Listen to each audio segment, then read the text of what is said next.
Baiklah, bismillahirrahmanirrahim. Assalamualaikum warahmatullahi wabarakatuh. Kami dari kelompok 4 izin memperkenalkan diri. Perkenalkan, nama saya Muhammad Furqon Abdul Hadi, beserta rekan saya Taruli Monika dan Putri Ripani dari S1 Jurnalistik kelas B. Di sini kami akan membahas tentang sejarah Indonesia. Nah, di sini kita menggunakan konsep 5W1H atau what, who, when, where, why, and how. Nah, berikut penjelasannya. Terima kasih telah bergabung di hari ini, telah memperhatikan kami semua. Dan selanjutnya, kami seperti yang kita katakan tadi, kita akan menggunakan konsep 5W1H, what, who, where, when, why, dan how. Pertama, what? Apa sih sejarah bahasa Indonesia? Nah, penamaan bahasa Indonesia diawali sejak dirancangnya Sumpah Pemuda pada 28 Oktober 1928 untuk menghindari kesan imperialisme bahasa. Apabila nama bahasa Melayu tetap digunakan, proses ini menyebabkan perbedaan bahasa Indonesia saat ini dari varian bahasa Melayu yang digunakan di Riau maupun Semenanjung Malaya. Kemudian selanjutnya, why? Mengapa? Mengapa kita harus belajar sejarah bahasa Indonesia? Dengan mempelajari sejarah bahasa Indonesia, kita bisa mengetahui banyak hal tentang bagaimana terjadinya atau terbentuknya bahasa Indonesia ini, yang berawal dari bahasa-bahasa yang hanya diketahui oleh suku-suku daerah hingga hanya menjadi bahasa resmi yang satu, yaitu bahasa Indonesia.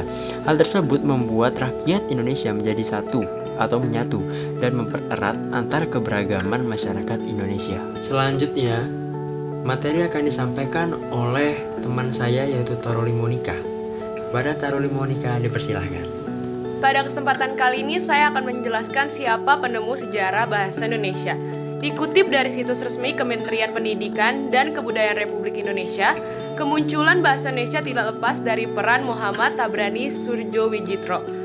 M. Tabrani lahir di Pamekasan, Madura pada 10 Oktober 1904. Ia meninggal pada 12 Januari 1984 dan dimakamkan di TPU Tanah Kusir, Jakarta pada tanggal 26 Januari 2020. Lalu kapan sih resminya lahir bahasa Indonesia?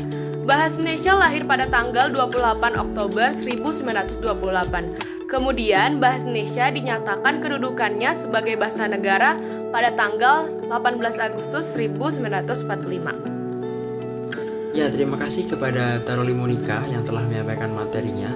Kemudian dilanjut oleh Putri Ripani, S1 Jurnalistik kelas B, yang akan membawakan materi tentang kapan dan bagaimana. Kepada Putri Ripani, waktu dan tempat dipersilahkan.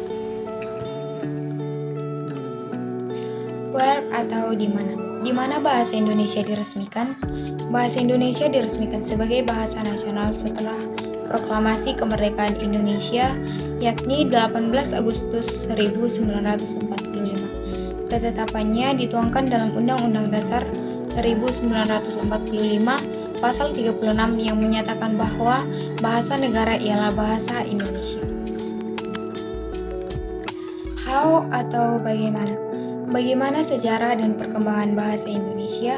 Perkembangan bahasa Indonesia lisan maupun tulisan berkembang mulai pada saat terbentuknya, yaitu pada 28 Oktober 1928 bersamaan dengan momen Sumpah Pemuda. Setelah terbentuknya bahasa Indonesia terus berkembang, seiring berlakunya ejaan Van Ophuijsen, Suwandi, Melindo, bahkan hingga ke ejaan yang disempurnakan atau EYD. Ya, tidak terasa kita semua telah berada di ujung materi. Bagi teman-teman yang merasa kurang paham, kurang ngerti, bisa ditanyakan di komentar atau enggak nanya kepada kita selaku kelompok 4 atas nama Furqon, Putri Ripani, dan Taruli Monika. Kami tunggu pertanyaan kalian semua. Lebih dan kurangnya kami mohon maaf, kepada Tuhan kami mohon ampun. Terima kasih atas perhatiannya. Wassalamualaikum warahmatullahi wabarakatuh.